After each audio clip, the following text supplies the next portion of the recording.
Hey, Gino, you're the first one in the room. Cheers, my buddy, from Houston. So thank you very much for being in the room here. This is great. Thank you very much.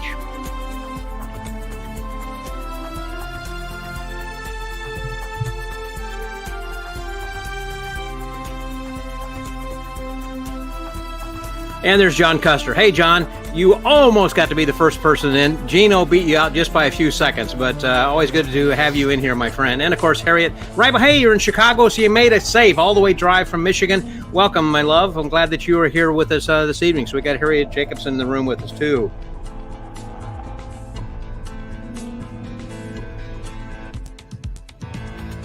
And Maureen is here. Thanks, Maureen. He is here praying for the border to open. Yes, I hope you were able, Maureen, to make this from Canada so you can join us at the in Colon, Michigan for Abbott's Get Together. I certainly hope you're going to be there. Hey, Ken's here also. Ken Scott, thanks very much.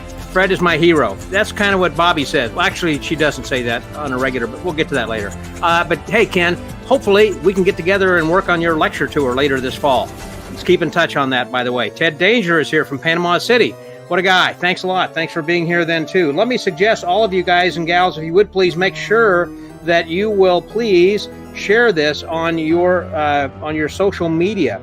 If you will, please, I would like for you to just put that over on your, if you're watching it on YouTube, watching it on Facebook, be sure to share this so everyone else knows that you are here then, too. So, let's see. Who else we got here? Yeah. Phil is here. Phil Mann made it. Yep. Have a drink in hand. Just a minute. Yep. I'm looking forward to tonight's show, too. These are some really good friends. You know, every week we just have a great lineup of folks, and I'm always excited by you guys being here to fill out the virtual bar. So thanks again for being here, everyone.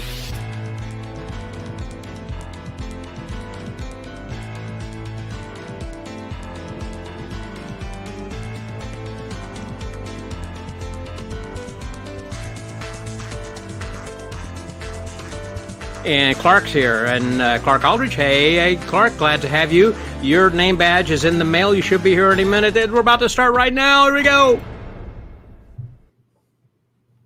It's Thursday night. You know what that means. It's time for Magic and Martinis. Please welcome your host, Scott Wells.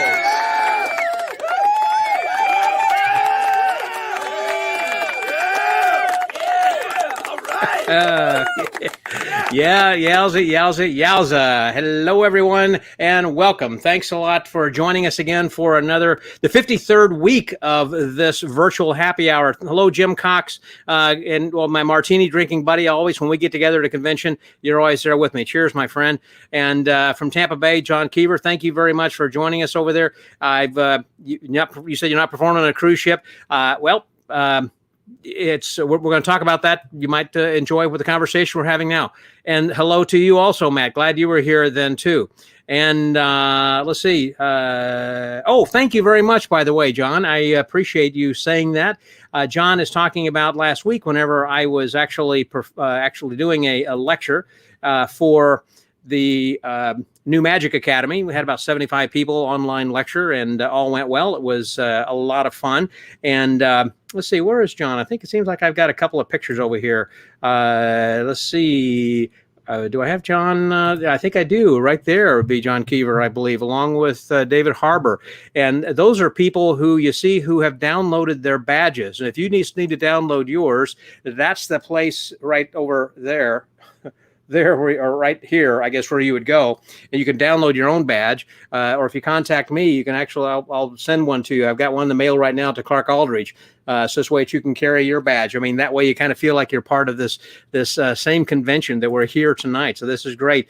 Robin Pierce was another one who had made, Don Weiberg and Jerry Costello. Let's see who else we got over here. A couple other people. Yeah, there's Robin Pierce and John Sitnick. We had Harriet Jacobson, who is in the room, of course, here tonight, along with Mark Rich. Had Wayne Taylor, who has downloaded, printed that out himself. That's him right there. So, so we had a lot of really great people who have already joined the convention and had some fun. So thank you guys very much for downloading that, enjoying it. PJ, glad to have you over here from Houston then too. And so, yes, Clark, please do send us a selfie with holding a drink if you can. So this way I can see a picture of you, and I'll post that in the future when that gets here then too. One of the things, by the way, that we like to talk about, of course, is the Magic Word podcast, which is right back here. And I want to thank all of you guys who are the friends of the Magic Word. Those are the ones who donate to us financially. Wait a minute, I got wet my whistle. Those are the ones who donate financially with their pledges or donations from time to time, and I so appreciate that. Those are the kinds of things that keep this podcast going. And week after week, we've had over 600 episodes, and in August we'll be coming up on 10 years. So that's kind of amazing. And we got a lot of conventions and things coming up. And one of the things in the past, as you have noticed, perhaps if you follow me on Facebook, on my website, on my Facebook page, I am showing some convention badges that I have. I've kept over the years, and I think about running a little contest to see. I would like to know how many badges you think I'm going to show. I mean, how many that I have that I'm going to show. So if you want to put that over there, I'd kind of like to see what your guesses are as to how many more conventions. I mean, what's the total that I'm going to show of these convention badges? But not necessarily including this one. But again, because of the funds that you give us, we're able to do great podcasts like the one we did this week with Jeff Hobson. If you've not had a chance to go over and download this week's podcast episode, it is number, as you see right over here. Where is it? There it is, number 618. You see, this is how many we've been doing. And Jeff was a guest a few weeks back along with Pat Hazel and David Kaplan, which was just a really fun and funny one. If you didn't get to see that, go back to watch that on Facebook, or if you would, you can go over to my YouTube channel, and that's over at youtube.com, Texas Magician. Oh, and while you're there, would you please subscribe? That'd be great. So great if you could just subscribe to my channel. I would appreciate that. We are trying to monetize that to see if we can make a little bit of money on that. A lot of other advertisers are putting their ads on my website or on my videos, but they're not. I'm not making anything off of that over here yet. Let's see. I got a few people over here in the room then too. Frank from Minneapolis. Thank you very much, Frank. Glad that you were here then too. And Lance, let me just say, you enjoyed listening this morning to the one we had with Jeff. Thank you. I'm glad you did. Let me give a big shout out and big congratulations to Lance Rich and to David Sandy for their amazing show, which just received the Slate Award. The Alan Slate Award is something that's quite prestigious. He's out of Canada. There, it's kind of like what the Academy of Magical Arts presents with their fellowship awards and everything. It's just really good. Don Weiberg's here. Hey, you just switched to Facebook. Okay, yes, I know you were on YouTube watching this before, but I'm glad you're back over on Facebook. I know you're not necessarily a Facebook kind of a guy, but I appreciate that there as well. Like Ted says, I don't need a stinking badge. Yeah, well, that's what I say at the bottom of each of the pictures I show every week. Said, we need these stinking, hashtag, we need these stinking badges. And let's see. I think that's about it for right now. Let me just, because we got some people coming in, that's going to be a lot of fun. Oh, and I was going to say, as far as this backdrop, that's part of it, by the way. You like the background? This is something that Pat Hazel had suggested for me, going to anyvoo.com. It's ANYVOO, like voodoo. That's anyvoo.com, and they make these backgrounds. This is a real background. This is not like, you can see the shadow and everything then too. See, this is not like a green screen or something. Pretty cool, I think, really. And so I want to thank the friends of the Magic Word who have made that possible through their financial donations and everything then too. So hey, let's actually bring on some friends, and just so that way I can finally shut up and you can hear the reason you're here tonight, to hear these people, because the real reason, of course, we do this whole thing is because we're not really doing conventions, haven't yet, but we will soon be in the real world doing this again. But I'm really missing this opportunity to speak with my friends and see you, and so I try to have as many as I can and different people every week, so we can kind of catch up and have great conversations and have you guys as part of this as well. So we feel like we're actually as part of this little convention, if you will, a little virtual convention hanging around the virtual bar. And I hope that you all are enjoying a little bit of a drink, whatever it's going to be, whether it's going to be a martini or whether you're having a glass of water, some tea, or whatever it happens to be. Just enjoy the time we have together while we are here. So again, thank you guys for coming and enjoying this. I've got some conventions I'm going to be going to for the rest of the year. I say that because there are 5 different conventions I'm going to be going to with Abbott's and with Collectors Expo in Vegas, and then the TAOM, and then Magi Fest, and then going to the Tricks convention out in North Carolina. So I got like a bunch of them. So I'll be giving some convention reports. I mean, I'm like coming out of a slingshot. I mean, I'm just ready to get going. And I know you are too. So let's bring on our first guests. And I say guests because they are here together. And this little video will tell you a little bit about them.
And there they are, the Beckers. Hello, Fred and Bobbie. Cheers to you, my friends. Cheers. Cheers. And to you. Okay. I think it's funny what you said just before we started the show, and that is you didn't even have martini glasses the last time I was over at your house visiting. No, we were embarrassed. Yeah, we were new to martini drinking. Well, we usually drink on a ship, and they have glasses for us. Right. But you've kind of been a little bit in quarantine, so haven't had that opportunity here of late. So I'm glad that you have come to the light side.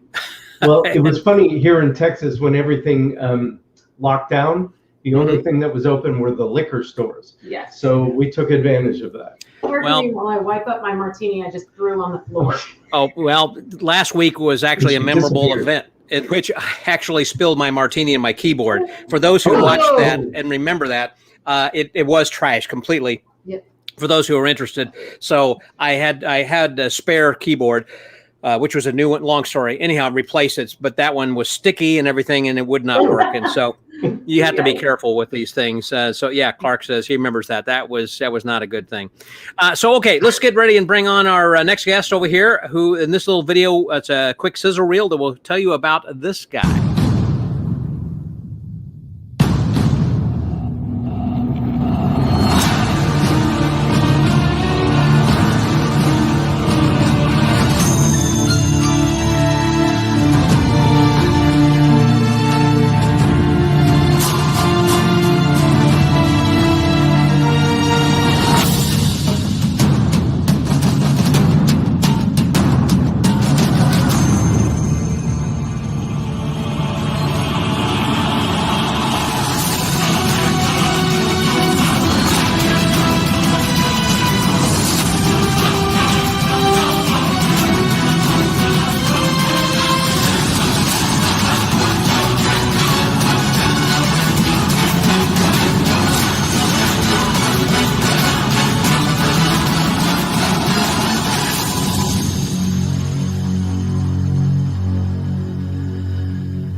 Wowzy, wowzy, wowzy. I got goosebumps. That is fantastic. Hello, Greg. Welcome. Hello, my friend. Cheers, cheers. Cheers to you. Hey, Fred. Hey, Bobbie. I'm not going to set that Hey, Greg. over there. That was a fantastic reel and some really great stuff. As I recall, when you and I had talked on our episode in the podcast, didn't you say that helicopter was one of the largest illusions that you had done on cruise ships? It was by far the largest one I ever did on a cruise ship, and actually developed it out there and built Mike Michaels built the helicopter for me, but I ended up Mike Michaels. Yeah. Yes, but I ended up coming up with that method, and we built it in Las Vegas and didn't have time to test it because Mike was building the helicopter at the same time. So we shipped them both to the ship at the same time, and as things go, of course it didn't work when we first started working on it, but because there's such good teams of carpenters and welders and upholsterers and everything on the ship, we ended up, getting it to work. Wow. So that is interesting. You actually have people who are carpenters on the ship to help build things. Have you had that happen, Fred, where you've had some people also who have worked with you guys as far as helping build solutions? When you're on, like Greg was on the same ship for a long time. 7 years. That's right, yeah. And likewise, Bobbie and I were on a ship for, I was there. Several years. Yeah, several years. Before I even met Bobbie, I was on that ship. So we developed a really good working relationship with a lot of people that sort of staff the ship on a regular basis. And you end up with this core group of people that, it becomes teamwork. And that's unusual usually we magicians have to do everything on our own. And when we have that kind of infrastructure, it's really great. Yeah, I think it would only be on certain ships where they would have that kind of backup crew that can help you with something. I mean, it couldn't be like one of the little boutique ships like a Viking or something. Well, no, every ship has an upholstery department, a carpentry department, really? Joiners. Yeah, I had a metal prop that was damaged in the flight to the ship, and I had to do the show. I unpacked my stuff, and this metal piece is broken, and I took it to the joiners, and they were able to solder that thing together in time for the show. So yeah, because if furniture breaks on the ship, or if something tears a drape, or whatever, they have to have people that can repair the things on the ship. They can't just send it out to get repaired because you don't know where you are. Yeah, it's like a self-contained little city out there that's floating around. They're not. I hadn't thought about that. They're not there for us. Yeah, that's right. Yeah. So they only help you guys kind of if they've got a little extra time, if there's something that happens and it's not part of their regular job. There's a little shipboard mafia, and you need to know how to work that system. Yes. And be on the inside. Have you guys ever had some issues where something hasn't shown up on the ship when you had shipped it to one place to the next and it doesn't arrive on time, and then you had to scurry to have something either built or try a completely different trick or something? Greg, how about you? I've had none of my luggage show up before. So in my carry-on, I carry my show clothes. I carry both my basically shows, my 45 to 60 minute shows. So even if my luggage is lost, I can still do both of my hour shows and have the wardrobe for it. And plus, like a toothbrush and that kind of stuff. In that case, did your stuff eventually show up? You know what?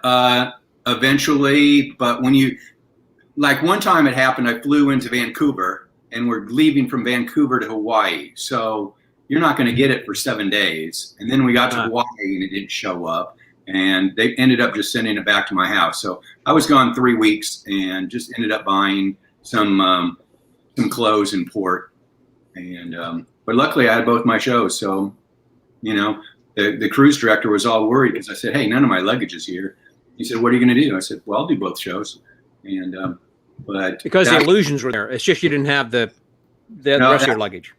I'm not even doing illusions on the ship anymore. I did that the first 20 years I was on ships, and the last 10, all I brought is I do a card show with a deck of cards basically, and then do a mentalism show, and that all fits in just to carry on. Right. And so that's just with an overhead projector kind of a thing and TV screens? Mm-hmm. Right. Fred and Bobbie, how about you guys? Have you had something that has not shown up at the right time? I have. Before Bobbie was in the show, I had to do the New Year's Eve show on the Queen Elizabeth II. So it was very prestigious, and they brought me out to do this, holiday event, and nothing showed up. And I must say, most of the times things didn't show up in my career was during those really peak travel times. So around the holidays is always a time to guess that there could be problems. But here's what happened. So I had to do the show must go on. So I pieced together a show, and I told the audience, I said, look, none of my stuff showed up, but I went around the ship and looked for things that I could use in the show. So it was very organic and sort of impromptu feeling. And a couple of things I did have in my carry-on luggage, but they looked like, like I do a miser's dream. So I told them, hey, I borrowed an ice bucket from the bar department, which is what I say anyway. So it had the feeling that was possible.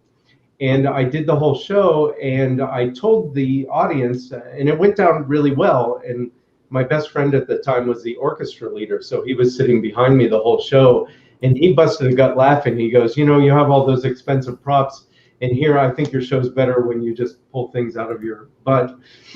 But I told the audience, I say, look, the airline promised that they're going to deliver the props in the next port. So if I want to invite you back to see my regular show. And I thought there was secretly kind of a really good formula to have. It would be not a terrible idea to have this contrivance of going out and saying to the audience, with a really well-rehearsed show that looked organic, and say, hey, I arrived when you did, and the airlines lost my luggage, but here I still want to do the show for you. But have that be the scripted show. And then say, for the second show, though, I think all my props are going to be here. And you sort of get this sympathy vote where people will go, well, he was really good. Let's see what he does in his regular act. And I always thought that would be probably a winning formula to put together for a cruise ship magician. It wasn't a manipulation. Yeah. Yeah. I would think so then, too. Hey, Rudy Kobe's in the room. Say, hey, Rudy. Glad you're Love here. Rudy. Then. Love Rudy. Yes. And so there was a question generally posted over here to everybody that John Keevert asked, is going smaller really the trend for the cruise ship magicians now, or illusion still the norm? I know it's cumbersome for us as magicians to have to travel with those illusions. It doesn't matter necessarily to the ship so much as far as once they're on board and everything. But when you were saying, Greg, you are doing more of the smaller stuff, and I mean like close-up and mentalism, and you've cut back then, is that really more of what the norm is going for, or are they still wanting bigger illusions, or what do cruise ships want now, Greg? I'm going to pose that to you first. It changes every day. Sometimes okay. You never know. It kind of goes in cycles. Sometimes they want the illusions, and but a lot of times, like right now, it seems like they only want the acts on for a couple weeks at a time. So they don't want to pay all the shipping to get all the illusions out there. Plus storage. Storage has always been an issue on the ships, and the reason I could do a helicopter and a motorcycle vanish and a John Gone Flying and all of that stuff is because I was on the same ship for 7 years. I was on 3 months on and 1 month off, 3 months on and 1 month off. And I knew exactly how much backstage they had. I knew exactly how many fly bars they had, so I could hang my own backdrops and things like that. Well, and you just left your stuff there, I assume. I did, yes. Yeah. Fred and Bobbie, how about you guys? I mean, first of all, Bobbie, I know you're an amazing singer, and that is something that you two bring to this thing that makes it really great and different from other cruise ship acts. And so you're bringing your voice as for one thing, but Fred, are you seeing something different then also as far as are you scaling back and not going to be, I mean, I know for the last 18 months, we haven't been doing anything, but you're getting ready. I think you said like in September to start again, but are you planning on sending some illusions ahead of you and starting to do that again or what? I was going to say, we haven't done big illusions in a while, actually. We've been doing fly on, fly off jobs that last, anywhere from 10 days to 3 weeks for many years. Just like Greg said, yeah. Yeah, because for a number of reasons, you change agents and somewhere it gets lost in translation exactly what you do. And then we didn't want to stay as long, and storage became a real problem. With the bigger the production shows got, the more backstage space they took up with production show props, which left little room for storing any props. The longer you're on a ship, the easier it is to bring illusions. But we do most everything we do, we take in 4 suitcases in our carry-on bags. However, we cannot contain our entire shows in a carry-on bag. So Greg is unique, and that is amazing. And Yeah, a role really, that a lot of entertainers strive for. But we have so much electronics and such in our carry-ons, it's really difficult. But Greg's right. It tends to be a pendulum, where, and John, it was a really good question. Right now, it's hard to say because there's been a reset in the cruise industry. I know some cruise lines are looking for really long-term acts, people that will some stay people out. have been offered they're offering some entertainers 6-month contracts, and in that case, they probably want a bigger show. And then there's not a lot of acts that have been able to say, yeah, I'll take 6 months right now. Right. Yeah. So, and everybody's uncertain, so people aren't wanting to accept those really long contracts right now. Much like Greg, Bobbie, and I were on a ship for a long time. We had 16 large road cases full of illusions out on the ship. And then one day, the Coast Guard came on and said, you can't store all that equipment on there. Where you have it. And we had nowhere else to put it. So that kind of ended our tenure with that ship. And my agent for much of my career was Ron Wilson, the Uncanny Scott. And Ron passed away, and it was time to look for a new agent. And the first job that came along, they said, oh, we know you do illusions, but can you just do a comedy show? Because it's like a 3-week job. And we said, sure. And then that kind of became the norm for us. They sent us out for 2-3 weeks at a time, lots of times. And you build a show, and then you get in the groove of doing that show, and then it's easier to travel without all those big illusions, and then you kind of just get comfortable going. Then when we have to bring them out for, corporate events and stuff, it's like, oh yeah, but how do we build this and how do I do this? Yeah. And Greg, I don't know if it was the same for you, but when we transitioned to a smaller show, people would come up and say, wow, really enjoyed your show. And I had this urge to say, yeah, but you should see what I really do. And it took a while to feel like this is actually what I really do. Yeah. Yep. Well, I remember, for an example, I had when I was working, then afterwards, one of the agents had said, if you have just a comedy show, we can book that even more than just your magic show. We like a show. However, if you have less stuff and you could just send us a tape of your comedy act only. Because I'm booking that a lot faster, a lot easier. So it was like, you do nothing with comedy. I mean, I'm not Michael Finney. I mean, no one is. No one's Michael. No one's Jeff. Everyone's different. But the point is, they're starting to book more comedians. Speaking of which, that Ray Anderson jumped in here and said, hello, guys.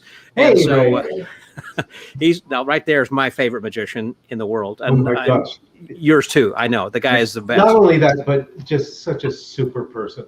He is just a wonderful guy in so many ways. And congratulations, Ray, on Esther's Follies reopening, by the way. So that's great. Can't wait to see the new bits he's putting in. Yeah. He's only had like 18 months to work on it. Speaking of which, you guys have had a lot of time kind of in the, and Jeff Allen asked also if we're going to be seeing you at Abbott's. And I think you said, Fred, you guys are going to be there, right? Definitely. Yeah. And John said, thanks for your candid answers. Thanks a lot over there. Dave McGee, who are these people? There he goes. Yeah. So anyhow, there were some during the past 18 months or so. I mean, when I last talked with, when I visited with you guys at the house and talked with you then, Greg, things were kind of getting into hold. And during that time, were you building a show? Well, let me back up. One of the things I have told people about, Fred and Bobbie, what you guys were doing was working with the cruise ship. You were giving added value to the cruise customers because they were talking with chefs and singers and different people on there, and they would have you. So they had like their own show. They were trying to keep their passengers happy also. So they would come back once everything came back then, and you were part of that. And so, Bobbie, you sang, and I know, Fred, you had done some, rather than putting some words in the mouth, go ahead and talk a little bit about what you were doing to kind of help the cruise ship, so that way they wouldn't forget about you, not just the crews, but entertainment directors, but also the passengers. Yeah, it was really an honor, because there's a couple cruise lines that we work regularly that were sort of part of the family there. They're boutique cruise lines, or the high-end cruises, and we've sort of niched ourselves with them because they're a great. We like working there. We like working there, and they it's also, asked it's us. not just that you like working there, but you like working there because of the reasons that you like working there. Like, the audiences tend to be sort of our crowd, and the people outside of the audience, we like to socialize, and as a couple, it's easier to do that. You know, I know for a lot of acts that go on solo, it's a little bit more difficult to put yourself out there, but as a couple, we can socialize very well. So we've made a lot of friends, and we get to do a lot of things that are social. So we're seen around the ship, and that's kind of expected on the boutique cruise lines a little bit more than it is on the bigger cruise lines. And so we've niched ourselves there because we enjoy doing that, and it is sort of part of the job. And we made a lot of friends doing that. And then they kind of asked us, hey, you guys are some of our favorite act that comes out, so can you? We want to stay in touch with everybody. We want to do some outreach stuff, and if you could put together some, kind of personal entertainment for the what are you doing in the pandemic to keep, show us like your studio, or what's it look like? They just wanted us to still kind of have a touchstone to the guests. And so they would put together these social media packages with different entertainers, and then they would give them to their guests via social media and maybe email or something. And so we were honored to be asked to do that on a couple different occasions. Yeah, we should have a new one coming up soon. And then you did we just did sort of like this chit chat videos in the beginning, because you didn't think it was going to last as long as it did. Right. It's kind of like a 3 to 5, 6, maybe 6 months worst case, Well, so we did these like sort of just ask us anything questions, and then we would just sort of sit down and chat, and that was kind of fun. But to be fair, you get into at some point it's like, okay, this is lasting a while, and I think we sort of tapered off of some of that as well, because we started to get into our own routine and get used to being at home a little bit. So maybe a little too comfortable being home. There was a question also that Matt Stanley asked Fred about the Fred Becker seat. Is that coming out of retirement? What is that? No, I thought he retired it, and then it was started up again, and I'm like, don't start that up again. Well, Matt sort of started this. Yeah, he did. In case you don't know, and it's my seat too, because I'm 6'4", so I always right. Matt started it because Fred would just post pictures of his feet in this seat, and then at some point Matt Stanley was like, oh, look, I got the Fred Becker seat, and he kind of hashtagged it. And then okay, wait, this is a perfect example. You see Bobbie and I, right? We're sitting. Right. I'm actually sitting on a booster seat. and she looks taller than me, right? Okay. Yeah. But standing up, I'm almost like a head taller than she is. All my length is in my legs. I've got a really short torso. Everything is legs, freakishly long legs. So that's just the opposite of Jonathan Pendragon. He has freakishly long arms and shorter legs, so he's kind of like an ape, So it's a big luxury when I get a lot of leg room on an airplane. And I got very excited when I got this seat on an airplane that had no seat in front of me. It was like 10 feet of leg room, and I was very excited. And I got it twice in a row, and I posted pictures on Facebook. And Matt Stanley. And Matt kind of ran with it, and then other people it organically did it. It happened on its own. People just started hashtagging, oh, I got the Fred Becker seat. It took on this whole life of its own, and then before long, we started for a full year, and then at some point he was like, I think it's time to retire it. So he did retire it, and then there was a pandemic. So once you were back on a plane, it felt like progress, and that's kind of why it snuck back out of retirement. I did kind of tag it again. So I was like, don't start this again. Your whole page is going to be full of people's feet. And Greg was always going, I have no sympathy for you. I'm much taller than you. Yeah, I would say, Fred, Greg, you're what, 6'3"? 6'4"? 6'4", yeah. No, so you got long legs and a long torso. I've been paying extra for that seat for 20 years, I think. Yeah. Greg's like, I'm the OG Fred Becker. Yeah, maybe we need to re-tag that. Yeah. Yes. Well, then Ken Scott chimed in, and he like got a whole row to himself, so that became like the Ken Scott row, So. Well, Ken Scott also tagged himself in the restroom in the airplane, saying, "Not quite the Fred Becker seat."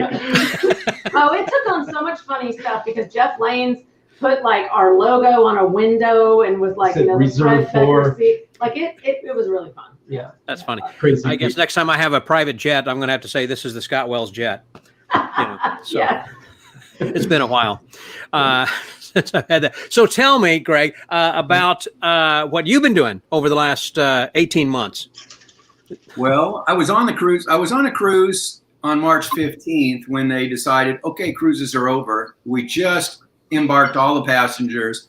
And they all did boat drill, and then the captain came on. I said, "Oh, that's not good." Captain never comes on after that. And he said, "Okay, everybody, go get your luggage, and the cruise is over." So just like Fred and Bobbie, I had no idea it was going to last. Were you trapped though, or did you get to go right home? I was on NCL, so you're on his crew. And it's like you're not. And I said, "Oh, yes, I am." I thought the airports were going to be closed in a few days. I said, "I'm going home," and I ended up getting off like 2 or 3 days later and flying home. Oh, good. And then I go, well, it'll be over. I got contracts in July and August. It'll be fine. I'll do those. And then, just like you said, it just kept going. It's okay. I got contracts November, December, January. No, those are all gone.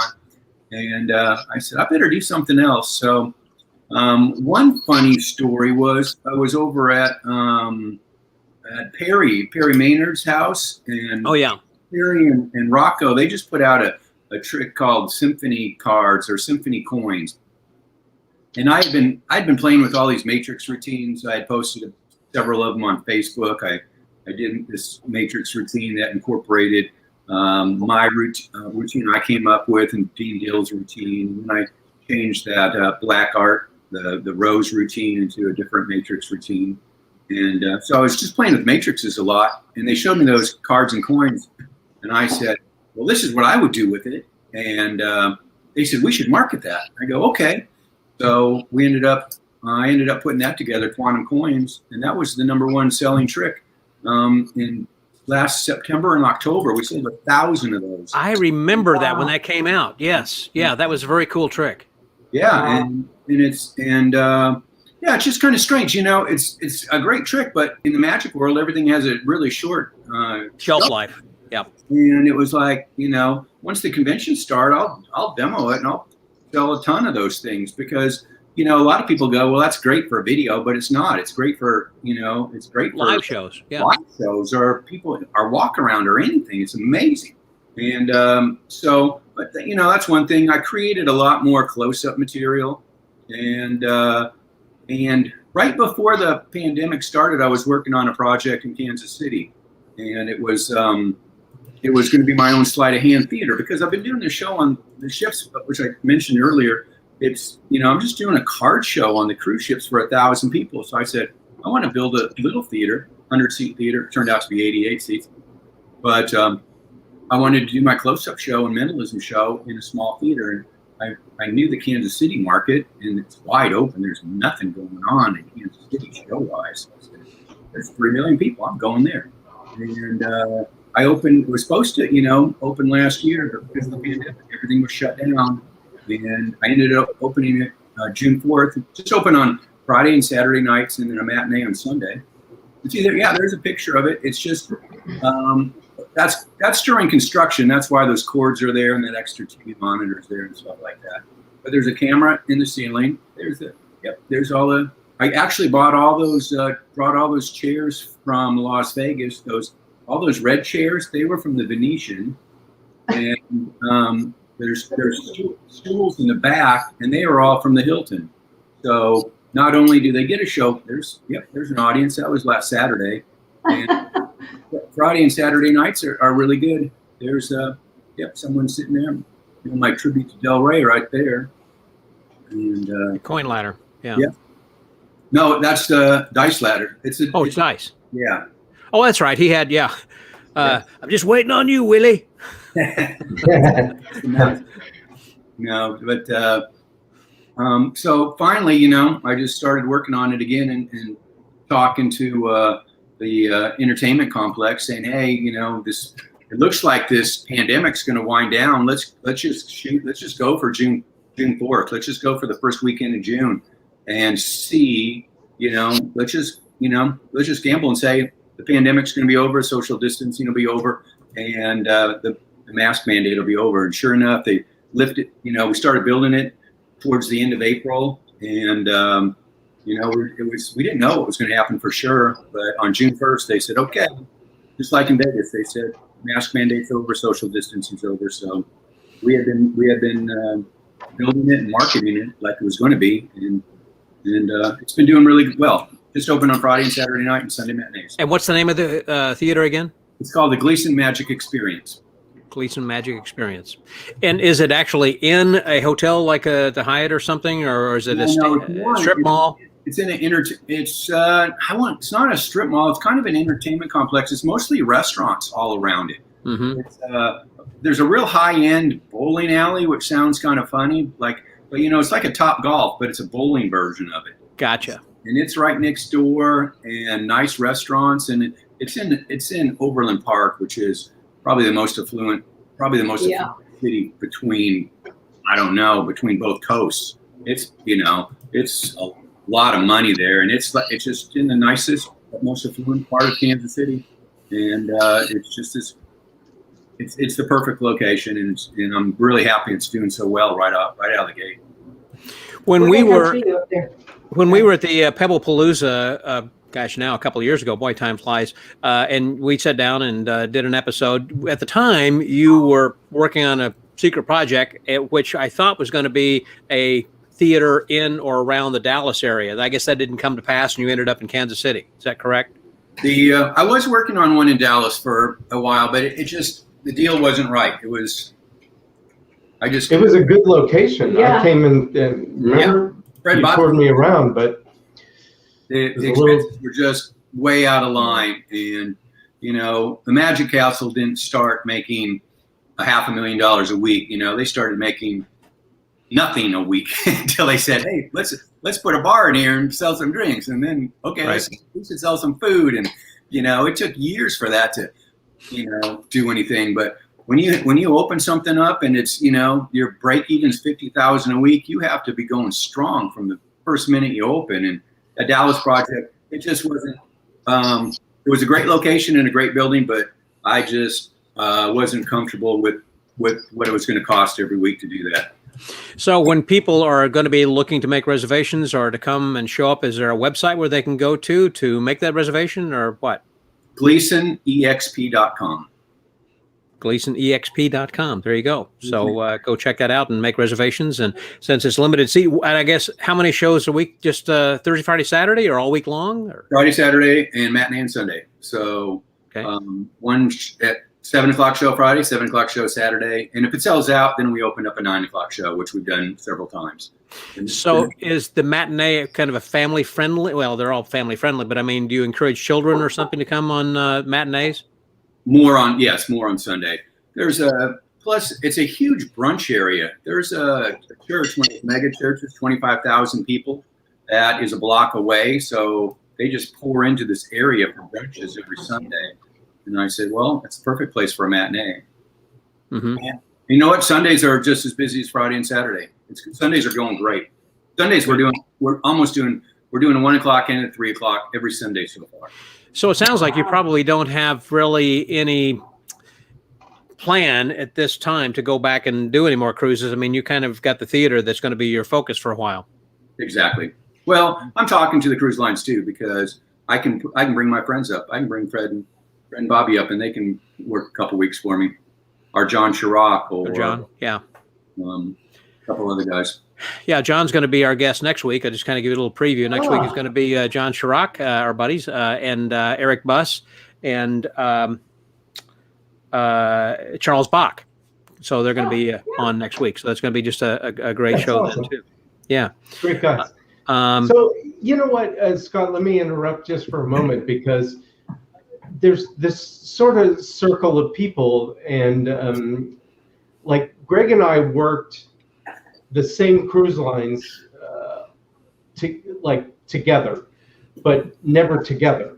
I understand. Yeah, not at the same time. Yeah. So it's kind of funny because I didn't actually meet Greg face to face until like, I don't know, 2006 or something.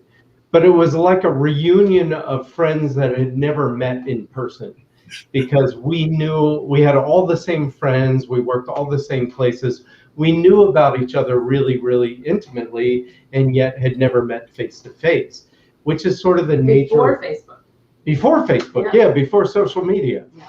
So it's fun to be on here with Greg, and John Chirac is part of that, and Eric and Charles. Did we meet before Ocean 7?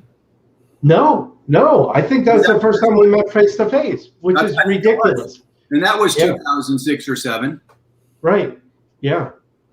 Ocean 7 was a convention for trade show or cruise ship guys, right? Yes. Well, it was the SAM convention in Dallas where we did a show of nothing but cruise ship acts. Yeah, we had just met. We'd only known each other really like 3 weeks, or been dating for like 3 weeks at that point. So, Yeah. So I wasn't there, but I was still working on the ship. Yeah, that's right. You were back on the ship. Yeah. So. Although I remember talking to you in the hotel, and Chris Mitchell was there, and you guys were all laughing. Chris has been the perennial assistant for a lot of guys. He's worked for you too, Greg, right? Oh yeah, Chris went to China with me, and yep. And no, Chris is awesome. Me and Chris, when I do the castle, it's always me and Chris. Yeah, I need to get him on the show. He's a great guy. Yeah, he's hilarious. He's the funniest guy he is funny. And he plays a game. This is his idea. He plays a game called Where is Baldo? Because Chris shows up. He's an extra in a lot of TV shows and movies, and on like assisting Greg on TV. So you'll see his head. Yeah.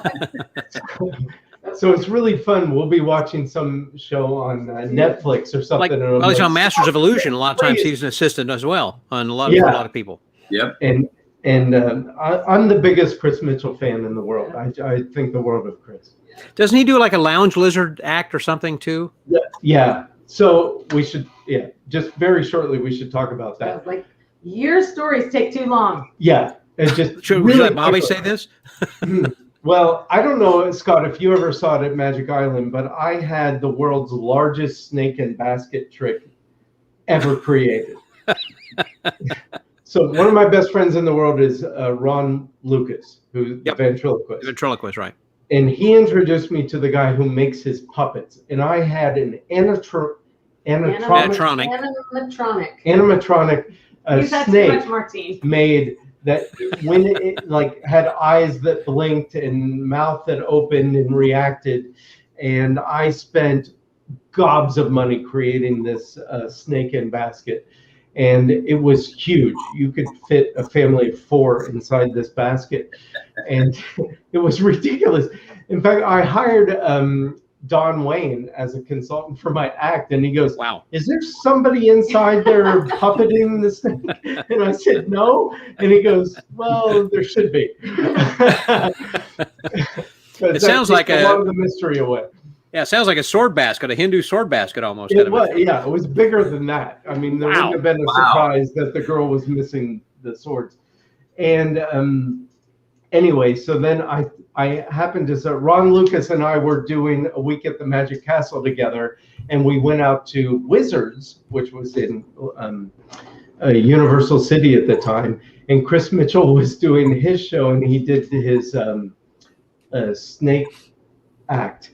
And snake, the rapping was a rapping thing. The rapping thing. And I looked at his set and I went, which his snake basket was like what? Yeah, it was small. And I went, oh my God, that's like 100 times better than my snake that cost me $100,000. and I retired my routine and never did it again because I just thought his was so superior. And much more low tech, frankly. So anyway, you never know when you're working on your own ideas. Sometimes they work out great, and sometimes they don't, and you just keep going. You're exactly right, Greg. I've spent, I don't know, gobs of money on original ideas that I had that really just, they were good ideas, but they didn't work out in reality. So there you go. Well, one of the ideas. Spend a lot of money on shoes, and sometimes they just don't work out. You don't wear them. I don't wear them. They're in your closet. They're in my closet. Yeah. Cheers. Well, one of the ideas I know that you have been working on over the years, actually, there, Fred, has been your cruise ship class you have. Is that online as well? It seems like that is a class that you sold that they can have like a package deal. Can you talk a little bit about that for people who are interested? Yeah. Yeah. In fact, some of my, it's called Gigs on Ships, and we call them giggers. And some of our giggers I know have tuned in. So good to see you guys. And basically, what I learned the hard way is that really good acts cannot do well on board a cruise ship because it's a very unique environment, and there's a lot to learn, a lot to know about. You have to be personable to hang out at the tables and talk to people, dinners and everything too. And well, not just that. Depending on the cruise line, yeah. You know, cruise lines are different, agents are different, bookers are different. There's a lot to know. It's not just I have a great act on land, so I can take that act to sea. It doesn't transition. We would join ships and talk to cruise directors who would say, "Oh, so and so was just here, and they tanked," and we'd be like, "No, they're a really good act, but they didn't work out on a ship." So, yeah. And I figured it was because they didn't know the lay of the land before they got there. So originally, I had written a Dana Daniels. Oh my gosh. One of my favorite people in all the world. I love that man. He is great. And he's got the best cruise ship story in the world. And maybe I should have him on in a future week. Oh, yeah. Totally. Yeah. So anyway, I had written the Cruise Magician's Handbook, which was well received in the industry. But I always felt like, and people said, "Are you going to update it or going to republish it?" Magic convention, people would say, you know, "Hey, are there any more copies?" And I kept telling him, you know, I can type like 90 words a minute. I'll just retype the thing. And he was like, "No, it's out of date. It needs to be reworked. It's not really what I want." So yeah, I figured there was no way to really tell the story unless you could sort of see it and walk through it personally. And then I found out the internet allowed that technology to happen. And I actually like mounted a GoPro camera on my shoulder and walked through an entire contract, like how to book the contract, how to get it, and how to sign on to the ship, you know, what it's like, you know. Yeah, all the pitfalls paperwork and crap you got to go through and all a bunch of that. Yeah. So it turned into like a 3-month course, assuming you did it 5 days a week. And I spilled my guts on everything there is to know about really performing not just on a cruise ship, but operating as a professional entertainer and a business person. And it turned out a lot of my students, they're his students. A lot of our students ended up. I don't know if y'all caught that. improving their career as an entertainer in all aspects. So what's important to you as a cruise ship magician is not just for a cruise ship, but as a performer in general, which I think Rudy Kobe on my book gave me one of the best recommendations I ever had, because he said it was about you know, the day-to-day life of being a performer, and that proved to be true. And is that something also that's available on video, or again, you just buy the class, or it's online, or where do they go to get that? Once we put it together, Fred spilled his guts, like he said. I started editing and then adding my 2 cents, and it just kept getting longer and longer. And originally, it was sort of like this evergreen product that we just had, and you could buy it whenever. And then it wasn't really what we wanted. So what we did was we decided to launch it as a course only once a year, so that we could go through with the students that were taking it at the time, and then do webinars during it and have talk them about what the lessons. Facebook group, and if people had questions and that kind of thing. It was much more of a mentor program then.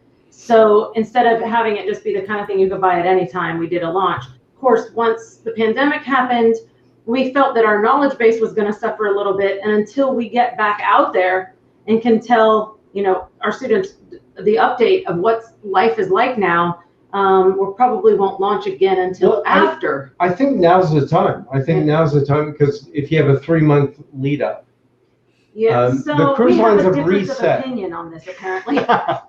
But I think the cruise ships have done a reset a little bit, and those of you who have interested in working on cruises but haven't broken into the industry, this could be a time to do that. Yeah, I would say we have the product is there, it's already ready right now, you know, So and occasionally one-offs people do. Gigsonships.com will tell you some information about it. You can sign up to be on the mailing list, and we'll send you free articles on what it's like to work on a cruise ship.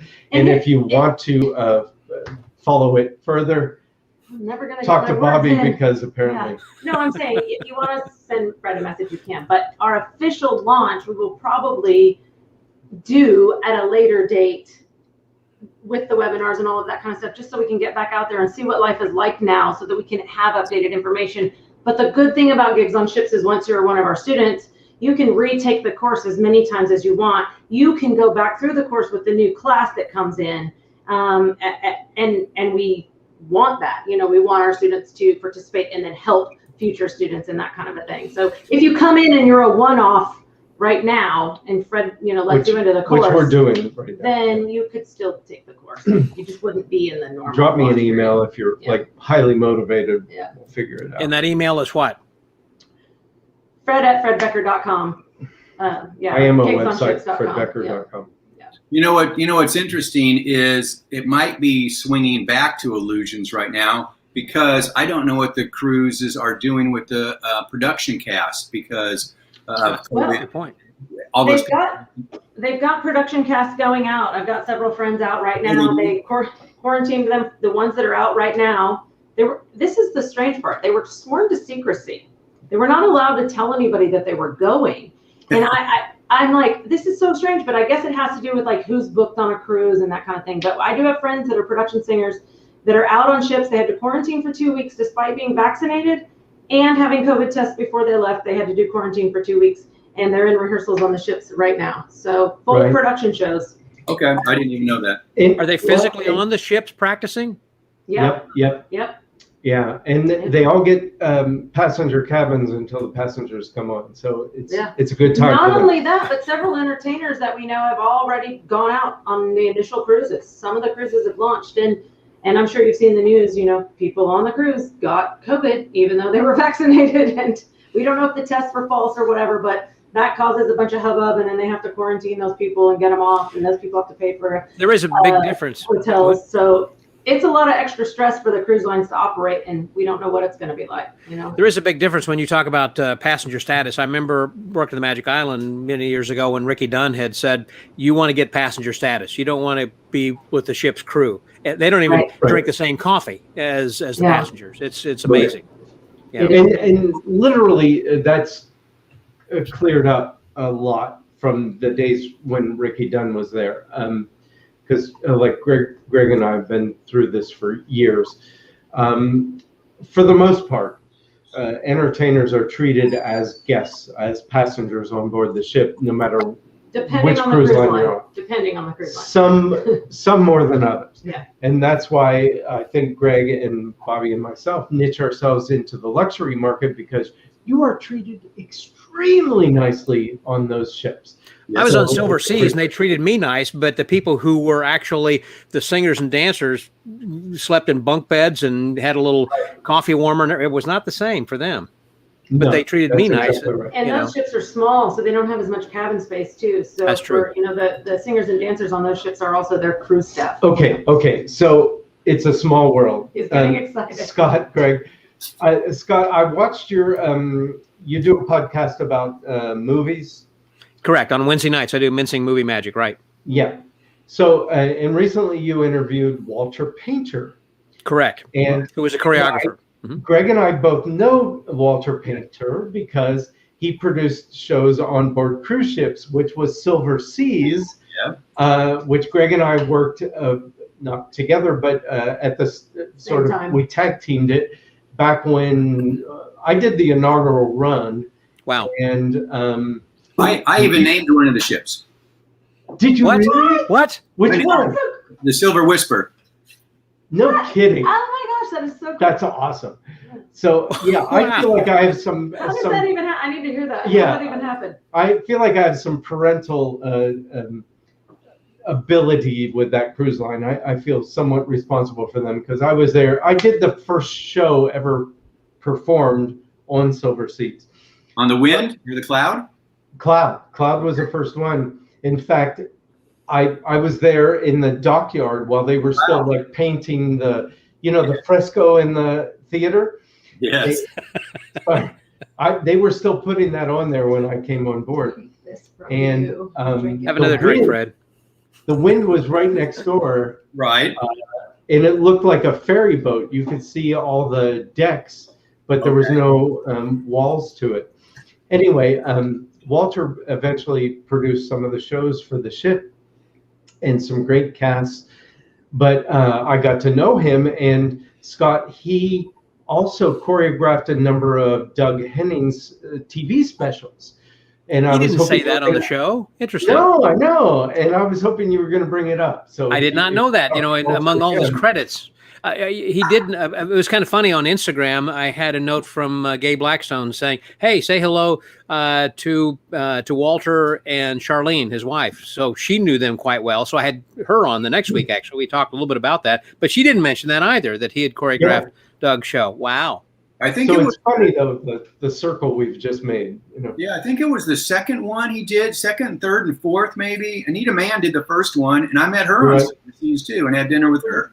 And said, I said, that was like history. You made history choreographing that show, and to her it was just another job. She was really flattered but Walter would talk about Doug and all the putting those specials together. Interesting. Yeah, most of the things that he was talking about had to do with Anne Margaret and working with her. And yeah, he was very tight and is apparently very close to her and the family. And so he choreographed all of her shows and different kinds of things. So yeah, he and his wife, I guess, quite interesting. Yeah. So thanks for bringing that up then too. Yeah. I encourage people who are interested in film and television to go and check that out. This is similar to what we're doing here tonight, where we're talking deep about magic. On Wednesday nights, it's called Mincing Movie Magic. And the reason is we kind of get into movies and tear it apart and deconstruct what it is that makes movies magical, basically. And my old fraternity brother, Tom Blomquist, is a screenwriter, producer, and director of several movies, TV shows, things like The A-Team, Walker, Texas Ranger, several other things like that. So he's got a lot of friends he's worked with. And so we've had different people who have been casting directors and associate directors and actors. The lady we had last evening, Peggy O'Neill, was a voice actor who has done a lot of voiceovers as well as a lot of anime and game things for video games, voices and things like that. So it's kind of interesting if you go back and listen to that episode, because again, it's on Mincing Movie Magic on Facebook and on YouTube on Texas Magician. Anyhow, she was telling us how to care for our voices when we're speaking in loud environments. Like if you're working in a nightclub and doing some close-up or strolling, what do you need to do in order to try to retain your voice so you're not going to be shouting and having a bad voice the next day, because you may have to do that again over and over and over, so anyhow. Anyhow, this has been great. Hey guys, thanks very much. I can't believe I just looked at the time over there. An hour has gone by. We could talk for another hour easily, my friends. This has been so much fun. I wish you and we all have Texas. It's like the Texas group right here. Yeah. Hey, that's exactly right. And the old Magic Island group too. That's right. Yeah. Yep. So glad to have you. And I wish you great success, Greg, with the thing that you are doing in Kansas City with the Greg Gleason experience. And by the way, someone had said over here a little bit earlier, they gave us the, what was that? The Gleason Magic EXP. And then he came back and said, that's not it. No. That may not be it. Yeah. That it should be. It's either Gleason. That's it. GleasonMagicExperience.com or GleasonEXP.com. Okay, not Gleason Magic, just Gleason EXP. Okay, so probably Gleason Magic Experience. For radio commercials, GleasonMagicExperience.com is too long. So for the radio commercials, it's just GleasonEXP.com. Yes. And so thank you guys. again very much. Yeah, as Harry had said, it was a great evening, great discussion, a lot of things that we covered over there. So thank you guys who were joining us in the chat line then too, and offering some of your questions and everything, and for you guys being here with us then tonight. And I look forward then, Fred, to seeing you. I'm probably not going to see you in Dallas as I go through. I'm going to be going up in a couple of weeks. Actually, it's going to be kind of give you guys a little tip in advance. I'm going to be going up to Branson, Missouri, so I'm going to get a chance to visit with Gary Carson. Speaking, he did a crew. We were planning that trip as well. Yeah, so I'm going up there. Gary and David Haynes and Greg. And Greg, yeah. That's one of our road trips. Yeah. So I wish I had time to wheel by Kansas City, since I'm kind of up in the general neck of the woods, if you will. So I'm going up through Oklahoma, then going on over to visit with Greg or Gary, and see his show, do a podcast episode with him, and then the next day to go see Rick Thomas, because Rick used to work the Magic Island also way back when. Haven't seen him since the Tropicana days. My son Sean and I took Sean to Vegas for his 21st birthday back 22 years ago, or whatever it was, long time ago. And so he is, I'm going to see his show in the afternoon and then do an episode with him, then head back home. So anxious. Haven't been to Branson since David Sandy was working with Tom Mullica. So it's been a while back there then too. So anyhow, thank you guys very much. While you're so close, you should probably go see Sean Paul at Intrigue Theater in Eureka Springs. It's only an hour from Branson. And I've been consulting with Sean for 10 years. It's an amazing show. Okay. We should talk, Greg, because we want to do a little Branson, Eureka, Kansas City, and then back. That's what we're going to do. There you go. And eventually, you're going to be wanting to go to Locust Grove, Oklahoma, once this the Magic Rabbit and Hat opens. I've forgotten the name of the place exactly, but Clark May is putting something together up there that is incredible. I went to school up that way. That's going to be probably in September, I think, when they have their opening on that. But he's been sending me a lot of pictures, and so it's been kind of a secret thing. And maybe I'll share some of that with you as it gets a little bit closer. But it was amazing. So anyhow, hang around for a few minutes after we ended the broadcast over here. I want to thank you again. Love you guys, and I wish I could give you a big hug. But cheers! I love your anchor, there, Bobbie, that you were holding your olives in. Yeah. Looked a little inappropriate. But hey, thank you everybody for tuning in. I wish I could talk to everybody individually, and I'm a big fan of so many people that are watching. Big fan of Scott Wells. Big fan of Greg Gleason, and can't wait to come up and see your show in the theater. I look forward to y'all coming up. Yep. It'll all be great. Well, thank you guys. Hang on for a minute. And I want to thank everyone again for being here this evening. And reminder as well, if you haven't had a chance to go and check out today's podcast that was released with Jeff Hobson, world-class host. That's him right over there. That is a world-class host and just a lot of fun. And we talk about a lot of things. He's got a theater, of course, Marvin's Magic Theater out in La Quinta, California, which is right next to Denny's. No, it's open now, I believe. Well, soon will be open. He's going to be talking about that. Of course, he talks about the Illusionist and the Carnival of Wonders and so many other things. Actually, there was a long time ago, he used to have a video lecture online thing before it became popular, and I almost bought that from him, and we get into that story. And he was somebody who used to come and work the Magic Island on a regular basis then too. So thank you very much. Love you too, Rudy. Appreciate you being on one of these episodes in the past then too. It's been great. And Oscar Yape for the Beckers, and that goes in for everybody else then too who was here then tonight. So thank you. And next week we're going to be having somebody great. So if you haven't again downloaded your badge, be sure to go over to tinyurl.com. Over there, tinyurl.com. That's Magic and Martinis. That's M&M badge, and you can download a badge which will look a lot like that right over there. There we go. And you can just fill in your name over there, and then you can put your name, fill it in, kind of like what some of these other people have done over here. And, I forgot to show Dan Sclair. There he is in his tiki bar. That was kind of cool then as well. So anyhow, this has been nothing short of delightful, and I appreciate you guys being here. And so it's time to say goodnight for now until next week, in which we're going to be having Another great episode with some people. So as I said, if you'll hang around for just a minute and watch the end of this short outro, it will tell you who's going to be here for next week. And so until next week, that was Fred and Bobbie Becker, Greg Gleason. This is Scotty out.